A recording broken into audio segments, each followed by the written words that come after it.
Video জমে গেছে। তো এটা না অনেক দিন আগের ভিডিও, বলতে তোমার ওই শীতের শেষের দিকের ভিডিও। তো তোমাদের সাথে প্রথমেই সকালবেলা দেখো রিশার একটা ব্রেকফাস্ট রেসিপি শেয়ার করেছি।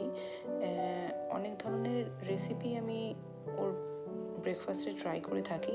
তো তোমরা চাইলে এটাকে তোমাদের বাচ্চার খাবারে ইনক্লুড করতে পারো, চাইলে ইভিনিংয়েও দিতে পারো, বা শুরুর দিকে একদম যদি চাও দিতে পারো। তো কলা তো জানোই বাচ্চাদের জন্য খুবই ভালো। তো আমি এখানে কলাটাকে ভালো করে ম্যাশ করে নিয়েছি। আর ওটসটাকে প্রথমেই দেখলে ওটা ভালো করে জল দিয়ে ধুয়ে পরিষ্কার করে নিয়েছিলাম। তারপরে এটাকে আমি ভালো করে জল দিয়ে ফুটিয়েছি। তো ফুটিয়ে এখানে আমি ওর যে এই প্লেটটা রয়েছে, এটা আমার বেবির ফুড প্লেট বলে, মানে গম দিয়ে তৈরি করা, জানি না কি বলে এটাকে, তোমরা কি বললো একটু জানিও। আমি এটা গিফটে পেয়েছিলাম, ওর জন্য একজন গিফট করেছিল, আমার হাজব্যান্ডেরই একটা স্টুডেন্টের মা গিফট করেছিল। তো এর মধ্যে আমি কলাটাকে মিশিয়ে দিলাম, ওখানে আমি ঢেলে নিলাম ওটসটাকে, ওর মধ্যে মিশিয়ে মিষ্টিটা হয়ে গেছে। তো ন্যাচারাল মিষ্টি বাচ্চাদেরকে আমি খাওয়ানো ভালো আর কি, আমিও তাই চেষ্টা করি। তো এইভাবে ওকে এটা খাইয়ে দেবো সকালবেলা। তো রিশা তো বেশ ভালো এনজয় করে খেয়েছে, তোমরা দেখতেই পাবে। তো তোমরা হয়তো অনেকে বলবে আমার বাচ্চা এগুলো খায় না, তোমরা হয়তো চেষ্টা করেছো, হয়তো খায়নি। তো আমার রিশাও প্রথম দিকে ওটস কিন্তু খেতে চাইতো না। তো অনেক সব কিছুই না করে সব বাচ্চারা, কিন্তু আস্তে আস্তে তোমাকে পেশেন্স দিয়ে চেষ্টা করতে হবে। যেটা আধা ঘন্টায় খাওয়ানো যায় সেটা হয়তো ওকে খাওয়াতে আমার 1 ঘন্টার কাছাকাছি বা 1 ঘন্টার বেশিও লেগে যায়। কিন্তু আমি ওকে খুব একটা জোর করে খাওয়াই না, ওকে ভুলিয়ে ভালিয়ে গান গেয়ে কবিতা শুনিয়ে এইভাবেই খাওয়াই। তো দেখো, দেখেই বুঝতেই পারছো যে আমি স্টোল গায়ে দিচ্ছি। তো আমার তো একটু হালকা হালকা ঠান্ডা লাগছিল। তো দেখো সকালবেলা একদম ও আমার সঙ্গেই উঠে যায়। তো ওকে আমি এইভাবেই ব্রেকফাস্টটা বিছানায় করিয়ে দিই, কারণ ঠান্ডার সময় তো নিচে ওকে নামিয়ে নিয়ে যাই না। তো এখন তো গরম পড়ে গেছে, এটা যেহেতু অনেকদিন আগেকার ভিডিও, তাই জন্য তোমরা হয়তো বুঝতে পারছো না। তো ইচ্ছা করেই শেয়ার করলাম, যেহেতু ভিডিওটা ক্যাপচার করে রেখেছি, তাতে তোমাদের কিছু একটা হেল্প হতে পারে। তোমরা চাইলে এই আইডিয়াটা নিজেদের বাচ্চার খাবারে ইনক্লুড করতে পারো। এরকম অনেক ধরনের ভিডিও রিশার পেয়ে যাবে তোমরা আমার পেজে, শর্টসের মাধ্যমে বা ফুল ভিডিওতেও আছে। তো রিশার অনেক ধরনের খাবারের আইডিয়াই আমি শেয়ার করেছি, সব শেয়ার করতে না পারলেও কিছু কিছু করেছি, যতটুকু আমার পক্ষে পসিবল হয়েছে এডিট করা বা সময় দেওয়ার। তো চাইলে তোমরা ভালো লাগলে ভিডিওটা সাবস্ক্রাইব করে দিও, মানে চ্যানেলটাকে সাবস্ক্রাইব করে আর ভিডিওটা লাইক করে দিও, ঠিক আছে? আর এখানে দেখো রিশার বাবা রিশার জন্য না এখানে এক ধরনের কাগজ নয়, এটা একটা মানে ছেড়ে না, কাগজের নয়, এটা একটা অন্যরকম প্লাস্টিক টাইপের একটা কার্ড এনে দিয়েছিল, কারণ ও না এইসব জিনিসপত্র নিয়ে খেলতে খুব ভালোবাসে। খেলনা নিয়ে আমার মেয়ে না খুব একটা টেডি নিয়ে ওইসব নিয়ে খেলে না। দেখছো ওই পিছনে টেডিটা রাখা রয়েছে, ও কোনোদিন ওই টেডি নিয়ে খেলে না অন্য মেয়েদের মতো, বা অন্য বাচ্চারা যেরকম টেডি নিয়ে বা পুতুল নিয়ে খেলে, ও কখনো এইসব করে না। ওর শুধু বড়দের মতো পেন্সিল পছন্দ, পেন পছন্দ, পেন্সিল বক্স পছন্দ, খাতা পছন্দ, কোথায় কার্ড পছন্দ, মানে এইসব টাইপের বড়দের জিনিসপত্র ওর খুব পছন্দ। আর এখানে আমি বাচ্চা এসছে একটা, তো ওকে পড়াচ্ছিলাম একটা স্টুডেন্টকে। তার মধ্যে ওকে পড়াতে আমি এখানে সব মাছ টাছ ভিজিয়ে রেখে দিয়েছিলাম আগে থাকতে। তো ওকে অঙ্ক করতে দিয়ে আমি এদিকে চলে এসেছি, মেয়ে তো ওদিকে ঘুমিয়ে পড়েছে খেয়ে দিয়ে। আর এখানে দেখো শীষ পালং শাক এনেছিল গ্রাম থেকে, তো সেই শীষ পালং শাকটাই আজকে রান্না করবো। এখানে কুমড়োও এনেছে, তো ওই কুমড়ো দিয়েই রান্না হবে আর কি। আর ওখানে চিংড়ি মাছ দিয়ে রান্না করবো, বড় বড় চিংড়ি। আর রিশার লাঞ্চটা তোমাদের সাথে আজকে শেয়ার করি। ওই পালং শাক থেকে কয়েকটা পাতা ভালো করে ধুয়ে আমি রিশার জন্য নিয়েছি। আর এখানে দেখছো 2-3টে, আমি আরও অনেক দিয়েছি পরে। আর এখানে গাজর আছে আর কিছুটা ডাল নিয়েছি। তো এটাকে ভালো করে, আর আমাদের যে ভাত হয়েছে ওর সঙ্গে ওটা দিয়ে দিলাম, দিয়ে জল দিয়ে ভালো করে অল্প একটু নুন দিয়ে সিটি দিয়ে ওর জন্য এক ধরনের খিচুড়ি মতো বানিয়ে নিচ্ছি আর কি, ওই পালং শাক গাজর দিয়ে। এই দিন কিন্তু রিশা সত্যিই খুব ভালো করে খেয়েছে, ওর খুব পছন্দ হয়েছে, কারণ ওই দিন ও ফার্স্ট টাইম এরকমভাবে পালং শাক দিয়ে খিচুড়ি টাইপের খেয়েছে।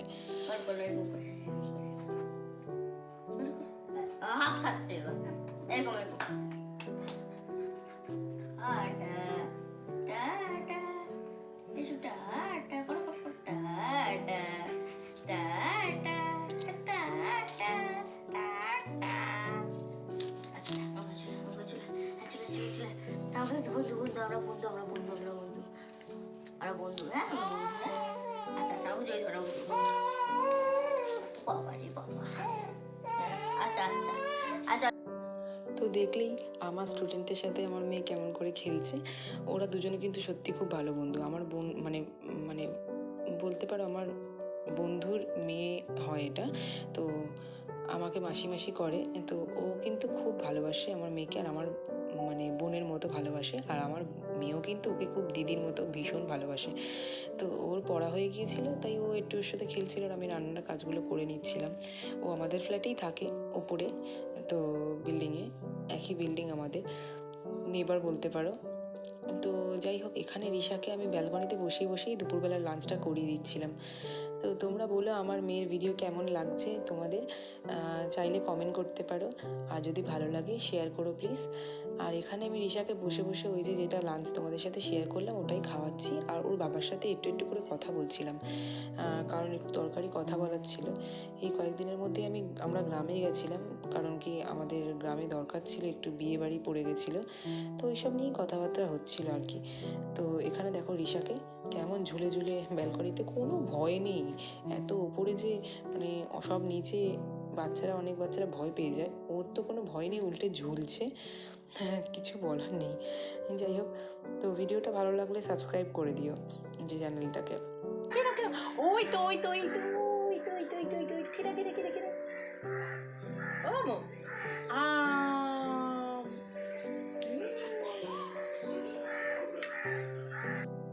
আর এসব খাওয়ানো হয়ে যাওয়ার পর বিকেলবেলা ও যখন ঘুমিয়ে পড়েছে ওর বাবার সাথে, সেদিনকে তো ছুটির দিন ছিল, আর আমি এখানে অনেকগুলো পার্সেল এসেছিলো, অনেক কিছু অর্ডার দিয়েছিলাম, ওর খাবার, ওর যেসব তেল এগুলো আর ডাইপার, তো ওইগুলোকেই আমি মানে খুলে নিচ্ছিলাম আর কি, দেখছিলাম চেক করে সব ঠিকঠাক এসছে কিনা, তাই তোমাদের সাথে রেকর্ড করলাম, শেয়ার করব বলে। রিশা কী কী প্রোডাক্ট ইউজ করে, তোমরা যদি কেউ জানতে চাও যে আমার বেবি কী কী ইউজ করে বা কী ইউজ করাটা উচিত, তাহলে আমাকে একটু পিন করো বা কমেন্ট করে জানিও, আমি তাহলে তোমাদের সাথে সেই রিলেটেড ভিডিও শেয়ার করব। আর আমি সেমন কিছু জানি না, আমি ওই নিজের এক্সপিরিয়েন্স থেকে যতটুকু গেইন করেছি সেইটুকুই তোমাদের সাথে শেয়ার করব। আমি তো কোনো ডক্টর নই বা পিডিয়াট্রিশিয়ান নই যে আমি তোমাদেরকে বলতে পারবো। তো যাই হোক, আমার মেয়ের যেগুলো করার থেকে আমি যা যা জেনেছি, ওকে মানুষ করতে গিয়ে এইটুকু দিনের মধ্যে যা যা জানতে পেরেছি সেইগুলোই তোমাদের সাথে শেয়ার করছি আর কি। তো এখানে আমি রিশাকে প্রথমের দিকে না মাম্মা আর্থেরই বেবি অয়েলটা, মাসাজ অয়েল যেটা, সেটা ইউজ করতাম, কিন্তু পরে আমি আবার কি মনে হয়েছিল হিমালয়াটা একটা ভিডিও দেখে নিয়েছিলাম, তো পরে সেই ভিডিওতেও মানে যে ইউজ করছিল সেও বলেছে যে হিমালয়াটা খুব একটা ভালো না, আর সত্যি আমার ভালো লাগেনি। আর এখানে রিশার যেহেতু শীতকালে শেষের দিকে একটা র্যাশ মতো হয়েছিল মুখে, তো মুখটা অনেকটা ড্রাই হয়ে গেছিলো, তো ওই জন্য আমি একটা এক্সট্রা ড্রাই ময়েশ্চারাইজার ক্রিম, মাম্মা আর্থের এটা ভীষণ ভালো, বড়োরাও ইউজ করতে পারে, আমি করেছি, খুবই ভালো, মানে একদিনে রিশার মুখের সব স্কিনের ড্রাইনেসটা চলে গেছিলো। তো বেশি দিন ইউজ করতে লাগেনি, শীতকাল চলে গিয়েছিলো যেহেতু একদম শেষের দিকে তো শীতের এটা, তাও আমি কিনেছিলাম, পরের বছর কাজে লেগে যাবে, রেখে দেবো। আর এখানে ওর জন্য মাসাজ অয়েল কিনেছি, পরে মাম্মা আর্থে শিফট করে গেলাম, কারণ কি হিমালয়টা ভালো না। আর এইবারে আলাদা করে আমি ওর জন্য মাম্মা আর্থের না একটা হেয়ার অয়েল নিয়েছি, এই যে যেটা দেখছো এই হেয়ার অয়েলটা, এটা আমি বেশ 1 মাসের বেশি হয়ে গেলে এখনও ইউজ করছি, খুবই কম লাগে। মাসাজ অয়েলটা শেষ হয়ে এসেছে, আরেকবার রিফিল করতে মানে কিনতে হবে, কিন্তু হেয়ার অয়েলটা এত ভালো, আমি তোমাদেরকে রেকমেন্ড করব যাদের বেবিদের মাথায় চুল খুব কম বা চুলটা খুব পাতলা, যদি ঘন করার জন্য কোনো তেল খুঁজে থাকো, তো এই অয়েলটা ইউজ করতে পারো, মাম্মা আর্থের হেয়ার অয়েলটা ভীষণ ভালো, ভীষণ ভালো। আর রিশার এই উইট যে দেখছো রাইস মিক্স ফুড, এটা খুব ভালো লেগেছে, আর ইদানিং ওকে একটা ক্যারেটের খাওয়াচ্ছি, মানে যেটা উইট, ক্যারেট আর বোধহয় অরেঞ্জ আছে, তো ওইটা এখন খাওয়াচ্ছি, রিশার ওটাও খুব ভালো লেগেছে। তো আর এখানে ডাইপারটাকে আমি আনবক্স করে নিচ্ছি আর কি। তো রিশার ডাইপার খুলতে গিয়ে আমি একটু ইমোশনাল হয়ে যাই মাঝে মাঝে, দেখতে থাকি। কারণ কি, একদম ছোট্ট যখন ছিল তখন এনবি মানে নিউবর্ন লেখা থাকতো, এখন তো রিশা এক্সেল ইউজ করছে। আর এটা যখন আমি আনবক্স করেছি একবারই ওর জন্য এলটা নিয়েছিলাম। এলটা বেশি দিনও পড়তে পারেনি, মানে ওই বলতে পারে একবারই একটা প্যাকেট নিয়েছি, কিন্তু তাও যেন মনে হচ্ছিলো এটা ঠিক হয়নি, না ওটা এক্সেলটাই ঠিক ছিল। তো আবার এখন এক্সেলটা নিচ্ছি, একটু সামান্য বড় হচ্ছে, কিন্তু মানে ওর জন্য ওটাই ঠিকঠাক আমার মনে হয়। তাহলে কোমরে দাগ বসে না, বা বাচ্চাদের না মানে যাই হোক, টয়লেটটা যদি একদম চেপে থাকে স্কিনের সাথে না, খুব একটা ভালো না আমার মনে হয়, তাই জন্য আমি ওইভাবেই ইউজ করি। তো তোমাদের সাথে আজকে অনেক কিছুই শেয়ার করলাম। যদি ভালো লাগে তাহলে আমার চ্যানেলটাকে সাবস্ক্রাইব করে দিও, আমার পাশে থেকো। আমি অনেক দিন ধরে ভিডিও দিইনি, সরি তোমাদের কাছে অনেক দিন ধরে ভিডিও না দেওয়ার জন্য। চেয়ে নিলাম, ক্ষমা চেয়ে নিচ্ছি, আমাকে ক্ষমা করে দিও। আর পারলে আমার সাথে থেকো, আমি পারলে এবার থেকে রেগুলার ব্লগ দেওয়া স্টার্ট করে দেবো। তো আজকের মতো এখানেই ভিডিওটা শেষ করছি। তোমরা পারলে আমার চ্যানেলে আরও যেসব ভিডিওগুলো আছে তোমরা সেগুলো দেখো। আর আমার মেয়ে রিশার এখন বয়স তো 11th মান্থ চলছে, তো সামনে অনেক ভিডিওই আমি তোমাদের সাথে শেয়ার করব এই রিলেটেড, যে ও কি খাওয়া দাওয়া করছে এখন 11th মান্থে বা কীভাবে চলছে। তো ভালো লাগলে ভিডিওগুলো দেখো, লাইক করো, টাটা।